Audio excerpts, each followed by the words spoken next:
I thought it was a strong practice. I think that to have a strong practice, you really need all three phases of football showing up. And I thought our defense showed up at times. Our offense made plays. I don't pay attention too much to special teams, but I'm sure it was a good practice.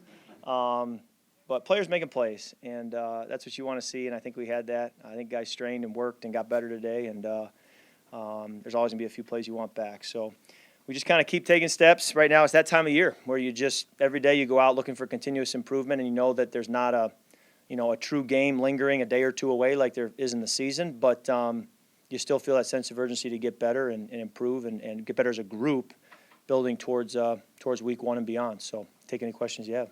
It looked like you were very comfortable today, kind of airing it out. Maybe yeah, we did go a little deeper today, yeah. Any reason for that, and how did you feel? Yeah, I think the play call is part of it. We're calling shots, and I think defensive structure sometimes where a shot called is not a shot taken if the defense plays something deep. But I felt like we kept getting opportunities, and it wasn't like they were open. It was more like they were one-on-one. And so you felt like, Drake give him a chance down the field, Kyle Pitts give him a chance down the field, Mooney, and even Charlie Warner. So, I think it's important that we do that to evaluate. Hey, how is this guy in a one-on-one tight window situation?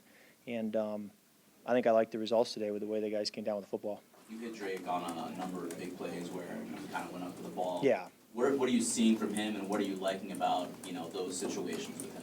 Yeah, he's been great at the catch point. Takes pride in that. Expects to catch difficult catches. He expects to bring it in, and he separates well. I think the concern is with a guy who's a hands guy is like, well, how does he move? How does he separate? But Drake's separating well, where you feel like you're getting the best of both worlds. And then when you add his size, visually and otherwise, it's just kind of a friendly target where you feel like he's covered, but he's open because he gives you a bigger surface area to throw the football. So when you combine all that, you kind of like the potential there. Yeah, he had a kind of a rough day on Monday, and I saw you talked to him and Kyle after practice and kind of throwing the ball a little bit to them once practice was over.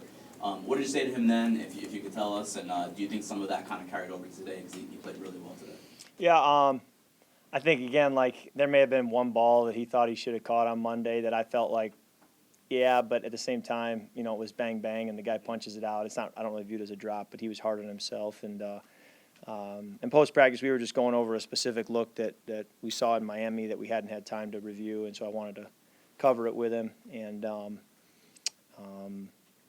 maybe if he felt the chip on his shoulder, came to practice today, but I think the challenge is, if that's the case, I'd go talk to him to say, hey, we all kind of have to have that chip on our shoulder every day. So I would think it was just him coming out and being Drake London and having a good day.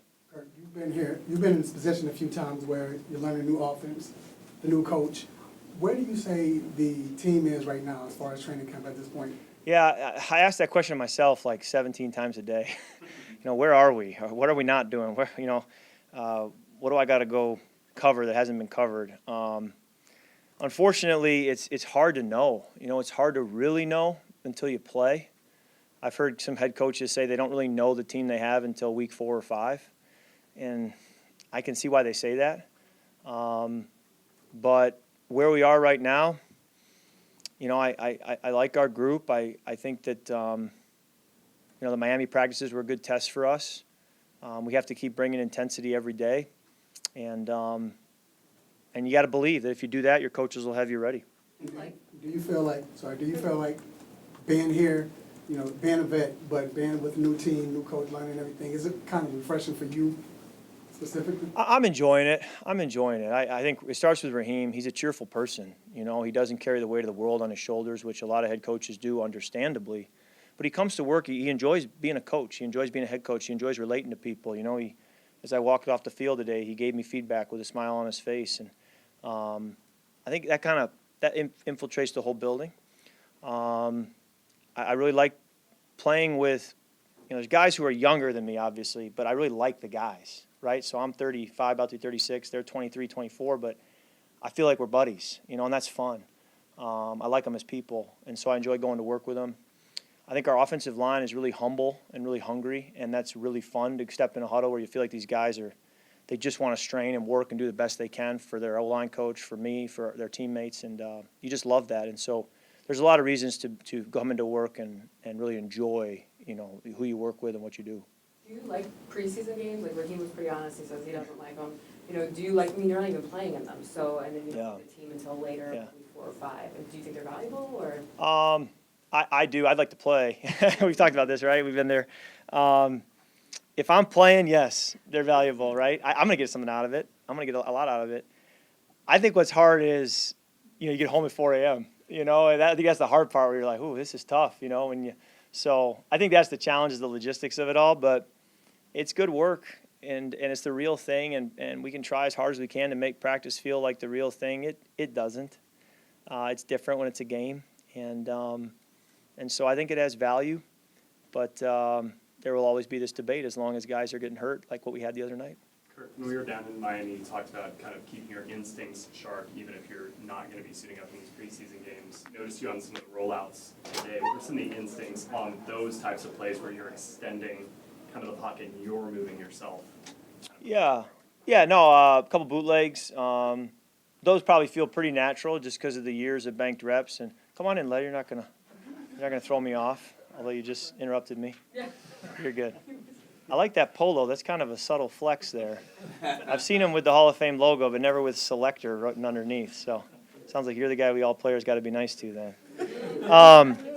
I think it's really important that you do playoff schedule, that you do move, and that they're going to blow a quick whistle at times, but that you try to get it to feel like a game. That's important, and it's hard with a red jersey, but it's a big part of football. As you watch guys off schedule plays are a big part of being successful. And talking about learning about some of the guys out there today with some of the deep shots. Yeah. When you let it go, did you expect Charlie Warner to go top of Jesse Bates? No, I didn't. No, it was – so I could talk all day about this, but it was 4th down. So the ball's got to go somewhere. They dropped both defensive ends. I got Mooney on my left. He was kind of doubled. Was trying to get to Bijan on my right. He's doubled.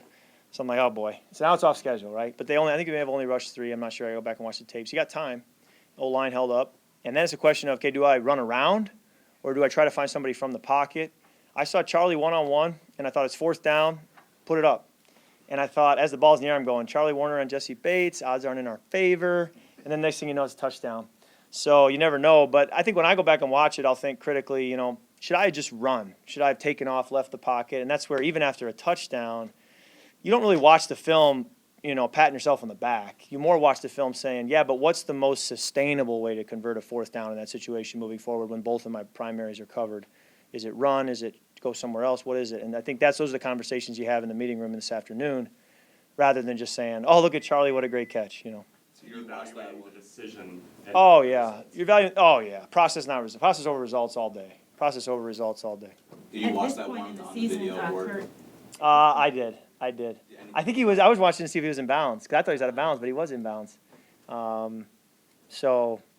we'll watch it a few more times this afternoon. Hey, Kirk, at this point in the season, what do you feel needs to be done to reach your desired level of performance for the offense? Well, right now it's just stacking days, having really strong practices, making every rep count, and trying to feel like you were better today than you were last week or a month ago, and then do it again and again and again. And every rep is so valuable, and it's a slow accumulation, but there's no doubt that the accumulation over time is a powerful thing, and that's what we're building towards. Offensive line a little bit earlier. What do you expect from this run game? It's a little hard Yeah. to kind of see Yeah. from our perspective here. Well, I have high expectations. I think we have good backs. I think we have a strong O-line group. I think our O-line coach does a very good job. I think the guys are they know what they need to do. They have an identity, which is important. I think we have to have our tight ends having a big impact as well, which is why we went and got Charlie. Kyle Pitts, I think, has really stepped up in both pass protection and in his run blocking this camp, and I think that's another sign of progress, continuous improvement.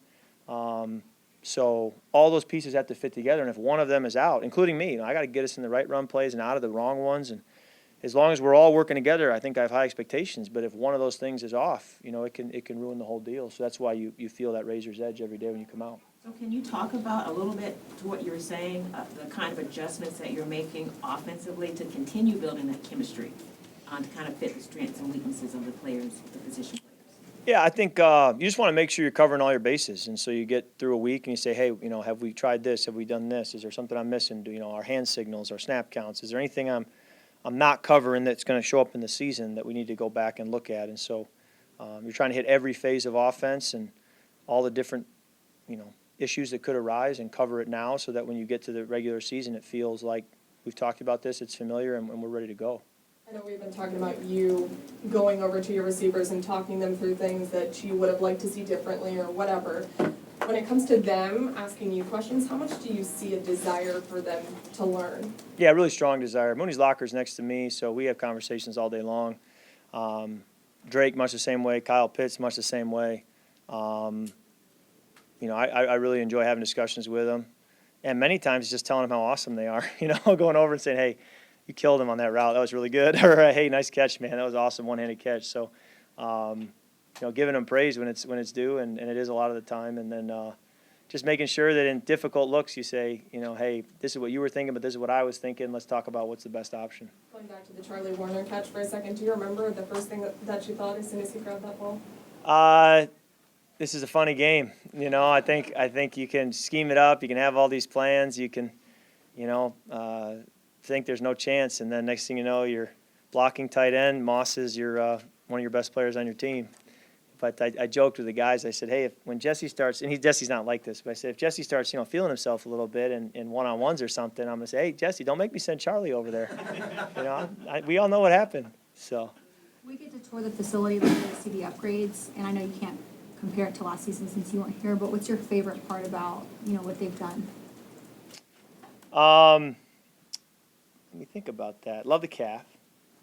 It's a great setup, big kitchen. You know, the barber shop is eyebrow raising. You know, we got like 3 chairs. It's taking up a lot of square footage.